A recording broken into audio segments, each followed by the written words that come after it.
Welcome to the Well at Work podcast from the University of Kentucky Center on Trauma in Children. This podcast is made possible by a grant from SAMHSA to the Department of Behavioral Health, Developmental and Intellectual Disabilities and the UK Center on Trauma in Children. On this episode, Dr. Jessica Eslinger discusses how forming healthy peer networks can combat secondary traumatic stress.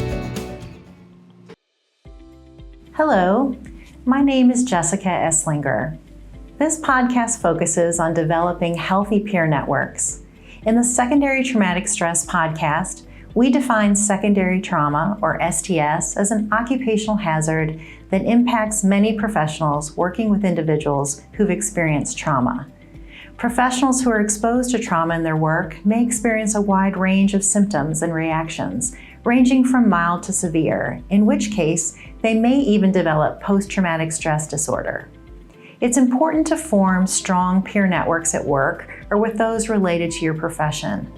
While supervisors may play a role in setting up and supporting peer networks, which can be very positive, these networks may actually play an even more important role in situations where supervision is not readily available or is not meeting your needs. Take, for instance, Taylor. They're in their first job out of graduate school and working with children who've experienced child sexual abuse. Taylor's supervisor provides excellent administrative supervision and has really helped Taylor learn about the policies and procedures related to the job. However, this supervisor does not provide the time or space for Taylor to process reactions to the work.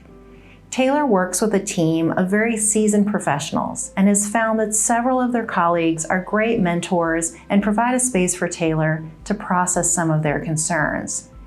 As a provider who's non-binary and biracial, Taylor has found that having a safe place to process feelings and reactions both to trauma as well as challenges related to diversity, equity, and inclusion has been incredibly important.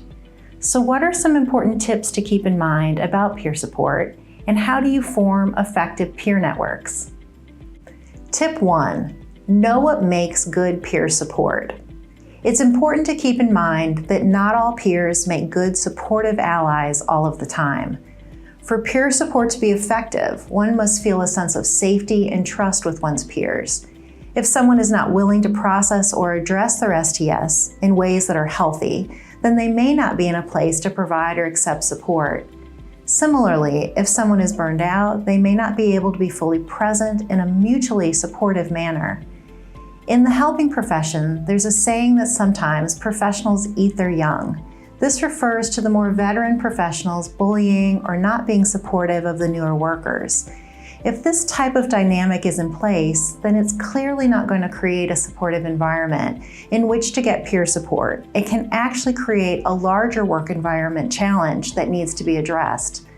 For Taylor, they realized that some of their coworkers were not interested or able to take the time to be supportive, and one coworker in particular showed some hostility. Taylor was able to join up with 3 coworkers who had formed a peer support group.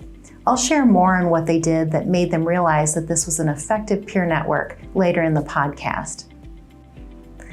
Tip number 2, understand the bounds of peer support.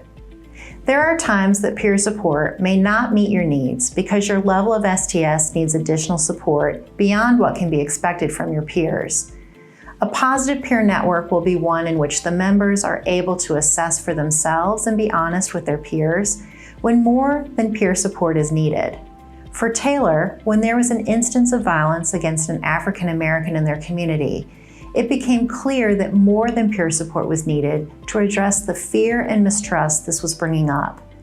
Taylor was thankful that their peer was honest that it felt like Taylor needed more support than the peer group could give, but continued to welcome Taylor to participate in their peer support activities. Tip 3, have a clear process for forming peer networks and setting clear expectations and developing trust. How formal will the peer network be?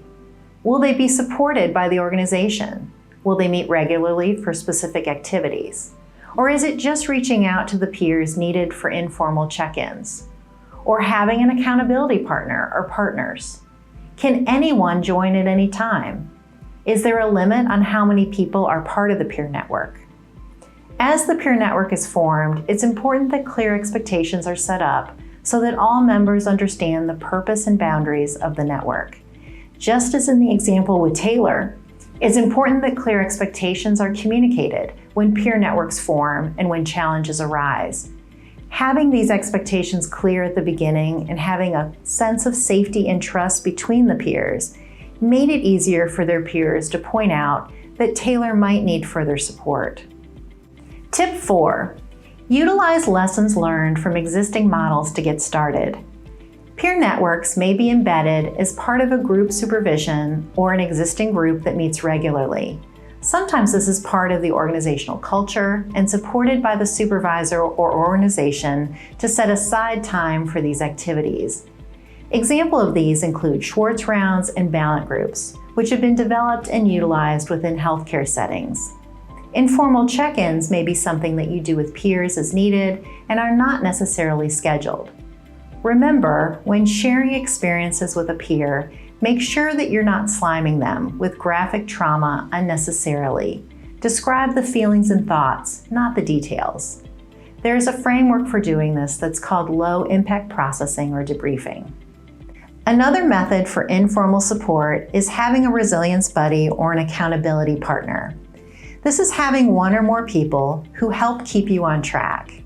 Together with your partners, you can determine what activities will be most helpful. This can include taking a walk or engaging in mindfulness activities together, prompting one another to do a self-check-in, like using a feeling thermometer or other self-monitoring tool. If you're not sure how to get started, we have a podcast that will give you all you need to know, so check out our YouTube listings for more information.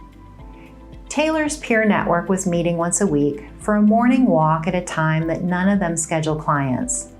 During this walk, each person checked in about how they were doing and shared a success story from the past week. Each week, one of the peers also shared a strategy that they had engaged in that helped them either practice mindfulness or that developed their professional sense of competence. The peer group had set clear expectations for participation.